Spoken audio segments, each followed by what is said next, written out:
We are duly gathered around the economics campfire once more to learn more economics, and in particular, why China, that's not the best one, will not become the world's next superpower. And my thesis is on two basic grounds: military and economics.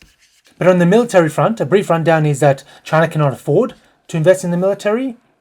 On the economics front, actually involves politics.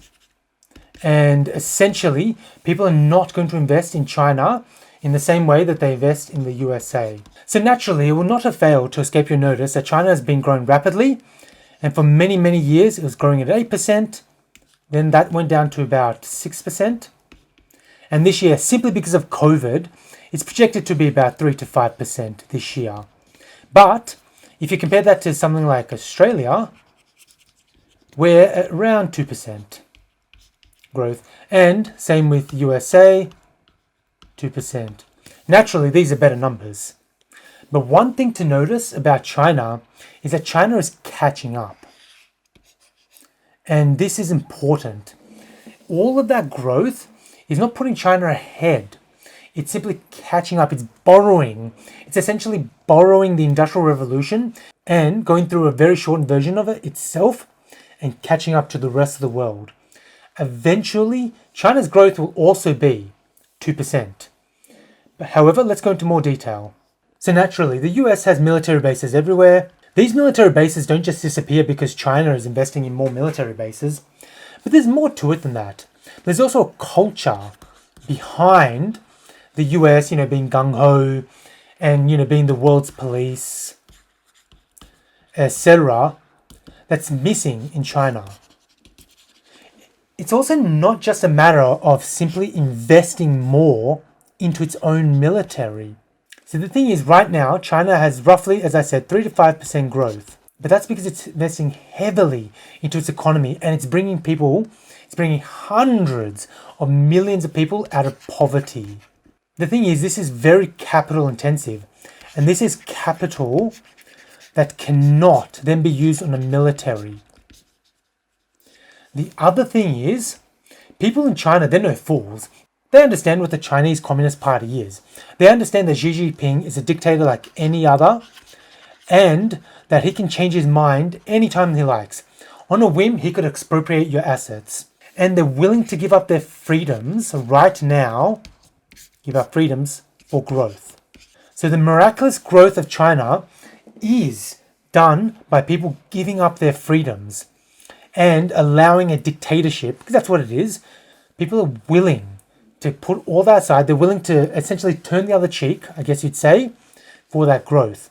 China cannot invest in the military because that takes capital away from growth. Growth cannot drop. Growth must continue. The Chinese leadership depends upon that growth.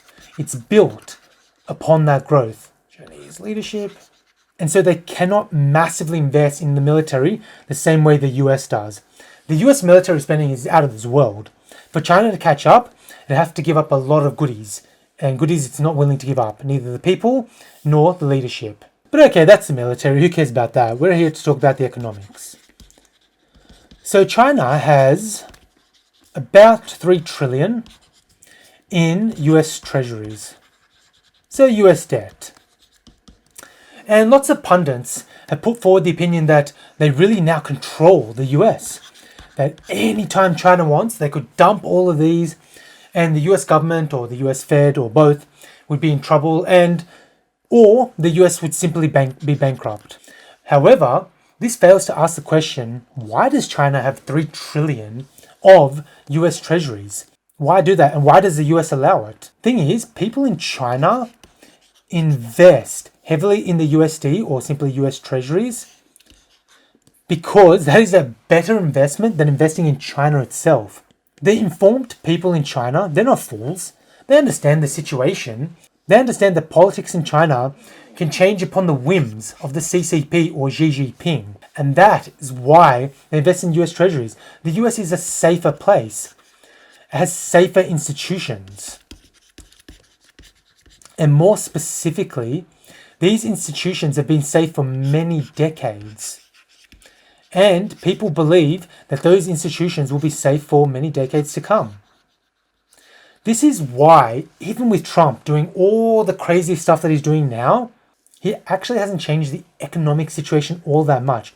All of the institutions underneath Trump, they run with or without him. Whereas the institutions under the Chinese Communist Party and Xi Jinping, those can change. And they can change on a whim. People understand that Xi Jinping, or simply the party, could expropriate their assets at a moment's notice. And they want to invest for the future. They want to invest for retirement.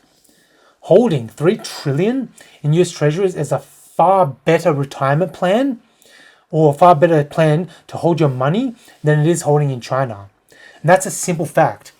The institutions are not something that you can simply invent. It's not something that a strongman dictator like Xi Jinping or even Putin in Russia, it's not something that you can mandate. It has to be stable. It's something that people come to recognize. It's something people come to invest in over many decades.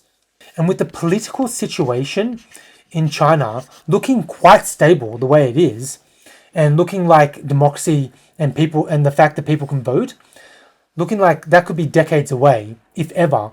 And with that somewhat bleak outlook, maybe not ever, eventually will come to China, but for a few decades, do you want to invest in China or would you rather invest in the US? And this is a choice many people in China face, and they choose the US. And that is why China will not dump these treasuries. It's going to keep holding on to these for dear life. And the USA allows it because it's China investing in the US, and that's money now the US can spend domestically. And so yes, China will be a superpower, emphasis on a, but it will not be the superpower. That will remain with the US and the US dollar. The US dollar is all around the world, obviously helped by the fact that US has military bases everywhere. But the other thing is that the US is a financial powerhouse.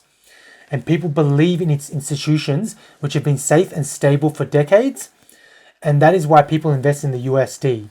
Whereas with the Chinese yuan, you simply don't know what the leadership in China will do. They could change their minds on a whim, on a moment's notice, and say, are you going to invest in the yuan? Are you going to invest in the yuan for the long term? For your retirement plan? Hell no. If your money is in superannuation, it's very unlikely that the company that you're with is investing in yuan. More than likely, they're investing in the US, in the US dollar. And that is a sense in which the USA will be the top dog for a long, long time. It's going to take a lot to unseat the US. Even Trump doing his best, I do not think, can undo the institutions. You can't mandate, you can't invent safe institutions. And for that reason, the US will remain the top dog. And if you take my word for it, you can rest easy knowing that the dictatorship in China will not be the de facto world police and take over the world the same way the US has.